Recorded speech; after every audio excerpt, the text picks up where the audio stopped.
Continuando hoje no capítulo 13, do Evangelho de Mateus, nós vamos falar de algo muito bom, muito maravilhoso.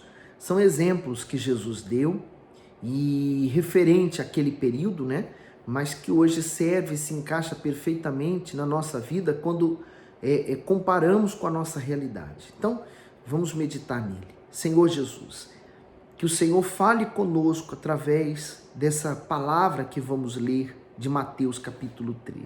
Em nome de Jesus, abre o nosso entendimento. Amém.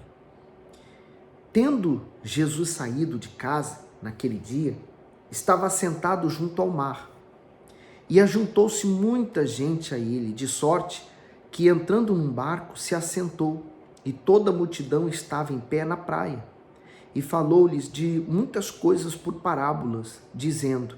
Então, as parábolas eram um meio que o Senhor Jesus tinha de mostrar para eles com exemplos diários, do cotidiano. Por isso que nós vamos ver ele dando vários exemplos, e esses exemplos diziam respeito à atualidade que ele estava vivendo. Qual era o ambiente em que ele vivia? Era um ambiente em que as pessoas eram agricultores, eram pessoas que viviam da pesca, eram pessoas que viviam do campo, eram pessoas que eram pastores de ovelhas. Então, ele usava o exemplo diário para mostrar para eles o valor do reino de Deus e como eles poderiam entrar nesse reino. A mesma coisa hoje, nós pegamos essa história, que não foge muito da nossa realidade, apesar que hoje vivemos tempos muito mais modernos do que naquele período. Mas a Bíblia é tão atual quanto foi naquele período. Então, os exemplos daquele tempo servem para nós hoje também. Vamos então ver aí, no 3. E falou-lhe de muitas coisas por parábola, dizendo: eis que o semeador saiu a semear. E quando semeava, uma parte da semente caiu junto ao caminho, e vieram as aves e comeram-na. E outra parte caiu em pedregais, onde não havia terra bastante, e logo nasceu, porque não tinha terra funda. Mas vindo o sol, queimou-se e secou-se, porque não tinha raiz. E outra caiu entre espinhos, e os espinhos cresceram e sufocaram-na. E outra caiu em boa terra, e deu fruto, um a 100, outro a 60, e outro a 30.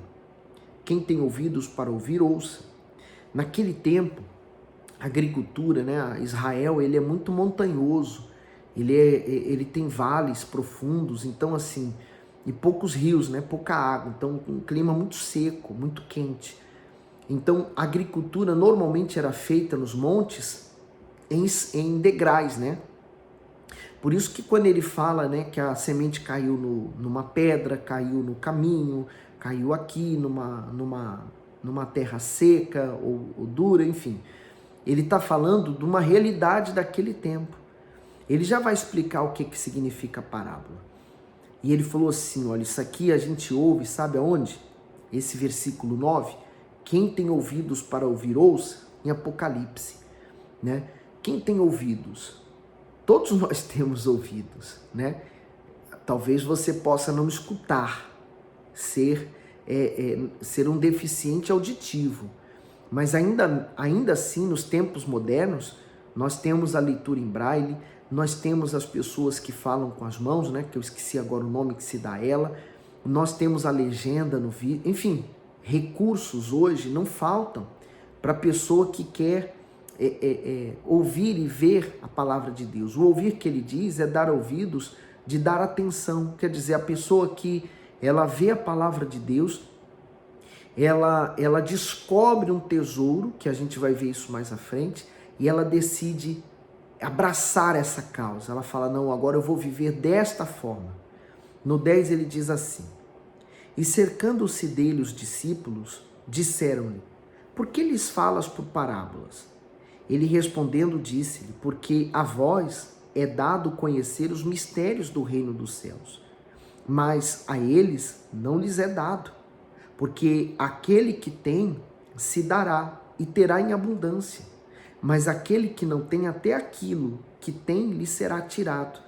Veja que privilégio que nós temos, de hoje ter a palavra de Deus em nossas mãos, meditar e ouvir as palavras de Deus falando conosco, ela queimando no nosso ser. Então, quer dizer, aquilo que Deus falava, o Senhor Jesus falava naqueles tempos, hoje Ele está falando conosco através da palavra dEle. Mas esse entendimento da palavra, Ele não deu para todo mundo. Ele só deu para quem Ele escolheu. Há pessoas que elas pegam a Bíblia, elas não percebem nada do que estão lendo, porque não foi dado a elas o conhecer os mistérios de Deus. A nós está sendo dado. Que privilégio, né? Então ele diz assim, no 13, por isso lhes falo por parábolas, porque eles vendo não veem, e ouvindo não ouvem, nem compreendem. E nele se cumpre a profecia de Isaías, que diz, ouvindo ouvireis, mas não compreendereis, e vendo vereis, mas não percebereis, porque o coração deste povo estava endurecido, e ouviram de mau grado com seus ouvidos, e fecharam seus olhos, para que não vejam com os olhos, e ouçam com os ouvidos, e compreendam com o coração, e se convertam, e eu os cure. Quer dizer, uma coisa estava ligada com a outra, né? O fato deles não conseguirem entender a palavra de Deus era pelo fato do coração deles manter-se duro, né?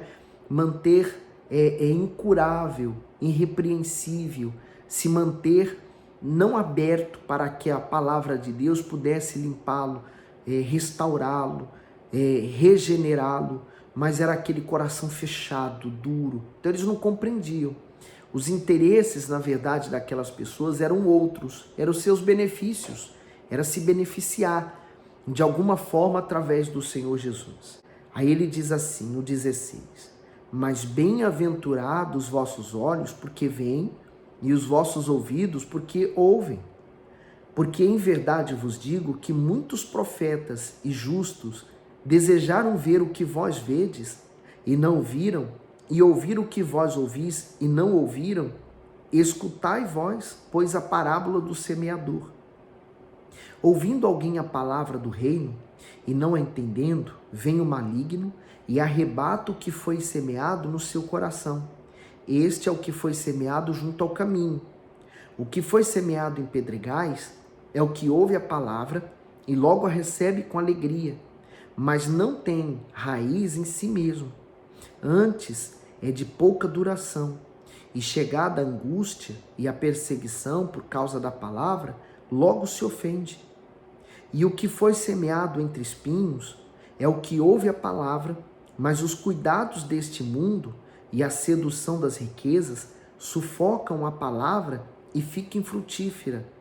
Mas o que foi semeado em boa terra é o que ouve e compreende a palavra e dá fruto, e um produz 100, outro 60 e outro 30. Ele começou por falar, né, sobre a palavra que caiu no caminho, né, que logo vem o diabo e arrebata, quer dizer, ela precisa de libertação. É a primeira fase da pessoa ao chegar à igreja. Ela precisa se libertar de toda influência do mal, de toda a maldade, dos espíritos malignos. Uma vez ela liberta, agora ela vai buscar o Espírito Santo, se encher, se preencher. Depois ele falou sobre a palavra que ela foi semeada junto aos pedregais, quer dizer, a pessoa que recebeu com alegria, mas ela tem pouca duração, ela acaba rápido, quer dizer, aquela pessoa que ela até recebe, ela se alegra com aquela palavra, mas depois aquela palavra desaparece, ela não se sustenta por ela lá fora, ela termina se guiando como todo ser humano termina por se guiar, pelos 5 sentidos que o ser humano tem, né? É a visão, é a audição, é o tato, né? O ser humano, ele tem essa tendência de querer basear a sua crença, a sua fé no que ele está vendo, no que ele está ouvindo e no que ele está tocando, para que ele possa firmar a sua fé. Mas tudo que você precisa é firmar a sua fé aqui, ó. É na palavra. E é crer, sentindo ou não, você tem que crer na palavra de Deus.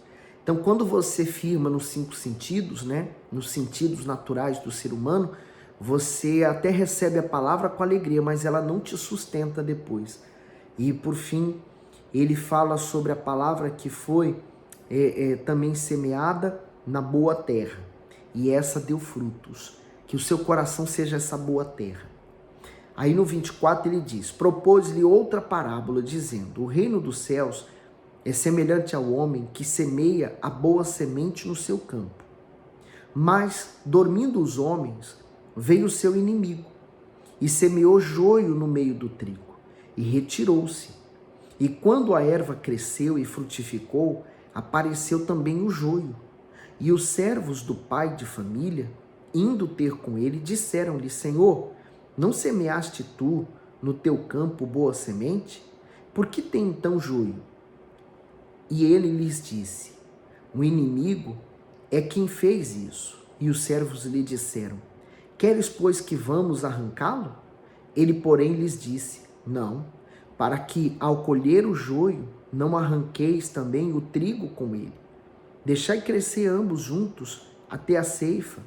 E por ocasião da ceifa, direi aos ceifeiros: colhei primeiro o joio e atai-o em molhos para o queimar, mas o trigo ajuntai-o no meu celeiro. Então, quer dizer, essa questão acontece naturalmente, né? Quer dizer, ele semeou a boa semente, mas junto ali veio o mal que semeou a semente maligna. Eu posso até dizer que essa semente maligna pode ser traduzida pela dúvida. Você ouviu a palavra de Deus, por exemplo. Você recebeu a palavra da verdade. Então você quis se firmar na verdade, você quis se firmar na palavra de Deus. Mas vem o mal e semeia a dúvida ao mesmo tempo. E vem a dúvida: será que eu me lanço ou não me lanço? Será que eu faço ou não faço? Será que eu sirvo ou não sirvo? Será que eu me dou ou não me dou? Então vem aquelas dúvidas, o mal vai trabalhando. Mas ele falou: olha, não arranca, deixa crescer junto. Lá na frente, o joio vai terminar sendo queimado, mas o trigo, ele vai permanecer. Porque quando vai para a eira, né, aquela roda de moinho, né, aquelas pedras enormes e pesadas, elas pisam o trigo. Então ela separa a palha e o trigo, o joio e o trigo. Quando é lançado para o alto, o trigo, a palha e tudo, o vento termina por separar a palha, as impurezas, e o trigo termina por cair. Então, o que acontece? Deus separa os seus. Eu posso também traduzir essa passagem de várias formas, né? Mas, por exemplo, há pessoas que no nosso meio terminam entrando para poder semear a discórdia, a confusão, as brigas. Pessoas que não são usadas por Deus, mas são usadas por mal para causar confusões, para causar divisões, para fazer as pessoas terem dúvida e maus olhos sobre tudo e todos. Então, quer dizer, temos que ter o cuidado com aquelas pessoas que o fruto dela está sendo o joio, né? Um veneno, está nos tirando a fé. Afaste-se dessas pessoas. Outra parábola lhe propôs, dizendo: o reino dos céus é semelhante ao grão de mostarda que o homem, pegando nele, semeou no seu campo, o qual é realmente a menor de todas as sementes, mas crescendo é a maior das plantas e faz-se uma árvore, de sorte que vêm as aves dos céus e se aninham nos seus ramos. Outra parábola lhe disse: o reino dos céus é semelhante ao fermento, que uma mulher toma e introduz em 3 medidas de farinha, até que tudo esteja levedado.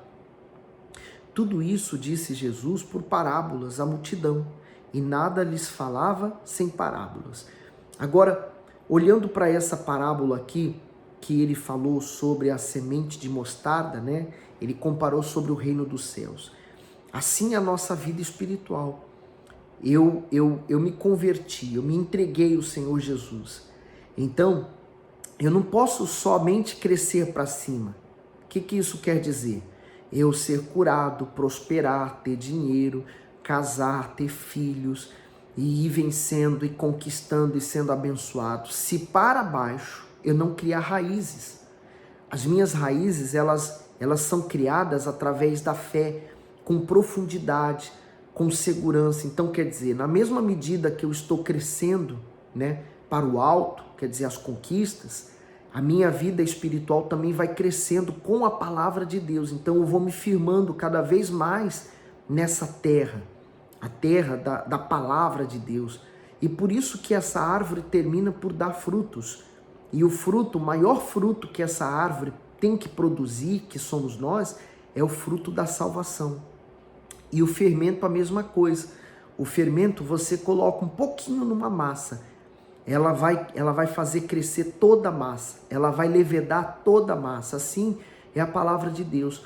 Um pouquinho dela hoje, um pouquinho dela amanhã, um pouquinho dela depois, ela vai nos fazendo, ela vai nos sustentando nesse mundo. Então, ele disse assim, no 34, tudo isso disse Jesus por parábola à multidão, e nada lhes falava sem parábola, para que se cumprisse o que fora dito pelo profeta, que disse, abrirei em parábolas a minha boca, publicarei coisas ocultas desde a fundação do mundo. Isso aqui é muito forte, sabe por quê? A palavra de Deus, dita através de um profeta, agora estava se cumprindo. Sabe o que isso significa? Que a palavra de Deus se cumpre. Você recebeu uma promessa, você recebeu uma palavra de Deus de vida que te trouxe força, se sustente nela, porque ela vai se cumprir. Estava se cumprindo aqui nesse dia. No 36, então tendo despedido a multidão, foi Jesus para casa. E chegaram a ele os seus discípulos, dizendo, explica-nos a parábola do joio do campo. E ele respondendo disse, o que semeia boa semente é o filho do homem. O campo é o mundo. E as boas sementes são os filhos do reino, e os joios são os filhos do maligno.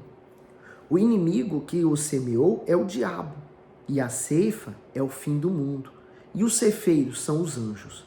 Então, entendeu a parábola do joio e do trigo? O que representa o joio, o que representa o trigo? Primeiro, quem semeou foi o Senhor Jesus. Ele chamou você, ele buscou você. E você veio para a igreja, você ouviu o chamado, pronto. Mas assim como você foi chamado, o diabo também introduziu os filhos dele para causar o mal, para causar escândalos. Quantos escândalos hoje nós vemos de pessoas que estão na igreja? E aí a pessoa, mas como é possível? Aquela pessoa é da igreja? É possível, porque quem semeou aquela pessoa não foi Deus, foi o maligno. Aí ele fala, a ceifa, né, a retirada e a separação do trigo e o joio vai ser queimado, é justamente a separação que vai ser feita no julgamento final. Aqueles que se manteram fiéis vão para o reino dos céus, e aqueles que rejeitaram e viveram regaladamente nesse mundo vão para o fogo e o tormento eterno. E aí diz assim no 40, assim como o joio é colhido e queimado no fogo, assim será na consumação deste mundo. Mandará o Filho do Homem os seus anjos, e eles colherão do seu reino tudo o que causa escândalo, e os que cometem iniquidade. Lançá-los-ão na fornalha de fogo, ali haverá pranto e ranger de dentes. Então os justos resplandecerão como o sol no reino de seu Pai. E quem tem ouvidos para ouvir, ouça. No 44. Também o reino dos céus é semelhante a um tesouro escondido num campo, que um homem achou e escondeu, e pelo gozo dele vai e vende tudo que tem e compra aquele campo. Então, o Senhor Jesus está comparando a salvação, né, o reino dos céus, com um campo. Quer dizer, quando a gente descobre a palavra de Deus, quando ela nos é revelada, ela se torna um tesouro tão valioso que nós somos capazes, por exemplo, de aborrecer a nós mesmos, aborrecer família, aborrecer amigos. E quando eu digo aborrecer, é que você termina por se afastar para que nada te afaste desse tesouro. Quer dizer, ele vendeu tudo porque ele queria adquirir esse tesouro, né? E outro sim, o reino dos céus é semelhante ao homem negociante que busca boas pérolas. E encontrando uma pérola de grande valor, foi, vendeu tudo quanto tinha e comprou-a. Igualmente, o reino dos céus é semelhante a uma rede lançada ao mar e que apanha toda a qualidade de peixe. E estando cheia, a puxam para a praia e, assentando-se, apanham todos os cestos, os bons, os ruins, porém, lança fora. Assim será na consumação do mundo. Virão os anjos e separarão os maus de entre os justos, e lançá-los-ão na fornalha de fogo, e ali haverá pranto e ranger de dente. Veja, por isso que hoje vale a pena você ser fiel a Deus, você se manter firme na palavra de Deus, negar a si mesmo e você garantir sua salvação. Não existe nada mais valioso do que ela. Por isso, guarde ela com todo o seu coração. E aí diz aqui, no 50, né? No 51. E disse-lhe Jesus, entendeste todas as coisas? Disseram-lhes eles, sim, Senhor. E ele disse-lhe, por isso, toda a escritura, todo o escriba instruído acerca do reino dos céus é semelhante a um pai de família, que tira do seu tesouro coisas novas e velhas. E aconteceu que Jesus, concluindo essas parábolas, se retirou dali. E chegando à sua pátria, ensinava-os na sinagoga deles, de sorte que se maravilhavam e diziam, de onde veio a este a sabedoria e estas maravilhas?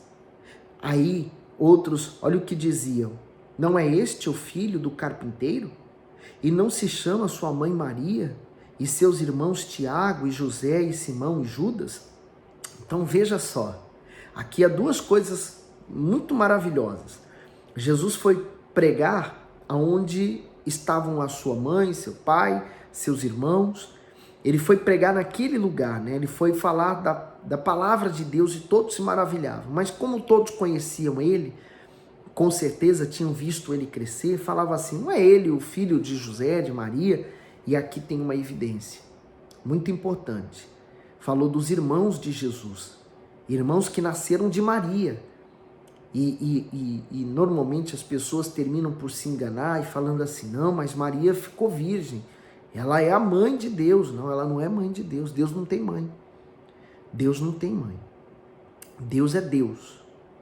O Senhor Jesus tem pai no céu, ele tem pai, mas ele não tem mãe.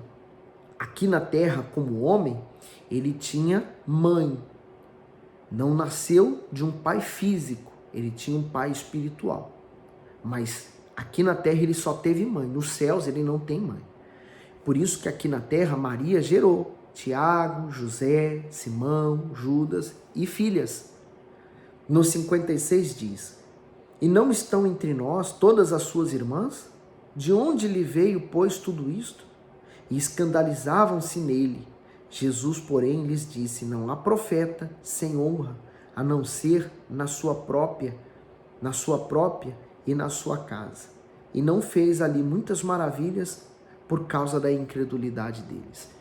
O fato deles serem incrédulos impediu o Senhor Jesus de fazer mais milagres por aquele povo. Você precisa avaliar a sua fé também. Será que a incredulidade, que ela é tão rasteira, ela é como uma doença silenciosa? Ela entra, você não percebe e você passa a se tornar incrédulo para com as promessas de Deus. Veja se isso não tem acontecido com você. Você tem tempo de se voltar para Deus. A fé, ela vem pelo ouvir. Por isso que eu estou dando aqui. Eu estou dando esses minutos, esse tempo, meditando aqui na palavra de Deus e ajudando, ou tentando ajudar você também a meditar. Depois dessa meditação, você pode seguir sozinho. E até um conselho, né? Como nós estamos meditando no Novo Testamento, começa a ler também um capítulo do Velho, por exemplo. Começa lá por Gênesis. Aproveita que está a novela Gênesis passando, vai assistindo um pouquinho da novela e também lendo na Bíblia, Gênesis, vai conferindo se a novela está seguindo o que Gênesis fala, tá bom? Olha, que Deus abençoe e ilumine muito você. Vamos firme com Jesus. O tempo está se esgotando e Jesus está voltando.